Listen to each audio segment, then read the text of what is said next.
انا اجبن من ان انا اخد القرار ده، ولازم حد ياخد القرار ده بدالي، ولازم حد يتحمل مسؤوليته. في ناس كتيرة بتتأذى في العلاقات، بتحب غلط وبتتحب غلط وبتتساب فجأة، بتتعلق بسرعة، وفي الآخر بتكتشف إن هو كل ده كان وهم. والناس دي بيبقوا ضحايا من ضحايا الاستغلال العاطفي، وبتبقى المشكلة كلها إن هم كانوا أجبن إن هم ياخدوا القرار. أنا حاتم راضي، والنهاردة خلينا نكمل كلامنا عن الاستغلال العاطفي وصفات بعض الشخصيات اللي ممكن تكون سهلة الوقوع في فخ الاستغلال العاطفي.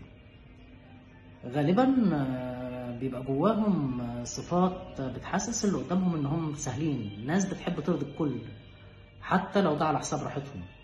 بيقولوا حاضر وهو من جواهم قلبهم بيصرخ بكلمة لأ، بس مش قادر يقولها لأنه خايف. وده بيرجع للنوع التاني اللي هو ثقته في نفسه بتكون قليلة ومهزوزة. الناس اللي هي بتشكك في قيمتها وبتفتكر ان هم ما يستحقوش حب حقيقي، فأي اهتمام بيتقدم لهم بيمسكوا فيه بإيديهم وأسنانهم حتى لو كان بيوجعهم.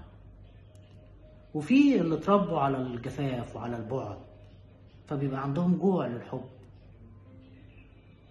بيتعلقوا بأي كلمة حلوة، بأي حضن مزيف، بأي وعد ناقص. وفي اللي بيتسامحوا كل مرة وبيغفروا حتى لما الإهانة بتتكرر، بيسامح. وده ما بيكونش ضعف، بيكون لسه عنده أمل إن اللي قدامهم يتغير، بس النتيجة بيكون وجع تاني أكبر من اللي قبليه.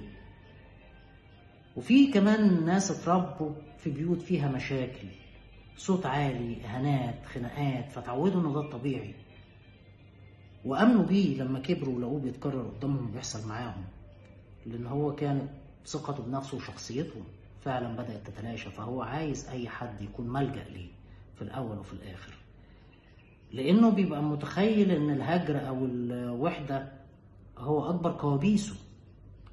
بس الحقيقة إن الناس دي بيمسكوا في أي علاقة حتى لو هي بتقتلهم ببطء، فهو بيموت نفسه لأنه خايف من الوحدة. أوقات كتيرة بتكون الوحدة صحية، بالذات لما تبعد عن أي حد بيأذيك وبيقلل ثقتك في نفسك ببطء وأنت مش واخد بالك.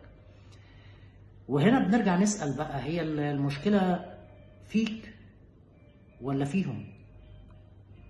المشكلة إنك نسيت نفسك وسط محاولاتك إنك تحتفظ بحد ما بيحبكش.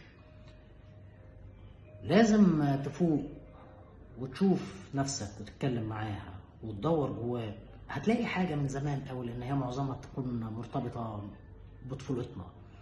ولما تلاقي الحاجة دي خليك صريح مع نفسك وحاول تواجهها، وتشوف مين بيحبك ومين بيستغلك، وتقنع نفسك على طول وتقول لنفسك إنك دايما تستحق الأفضل. في فرق كبير إنك تكون طيب وإنك تفضل ضحية. اصحى قبل ما تبقى عادة وتتحول حياتك كلها لسلسلة استغلال انت مش عارف نهايتها ايه. لو الكلام لمسك شيره مع حد، ولو في حاجة الواحد يقدر يساعد فيها يا ريت تقولوا لي. اتمنى لكم حياة سعيدة واشوفكم على خير.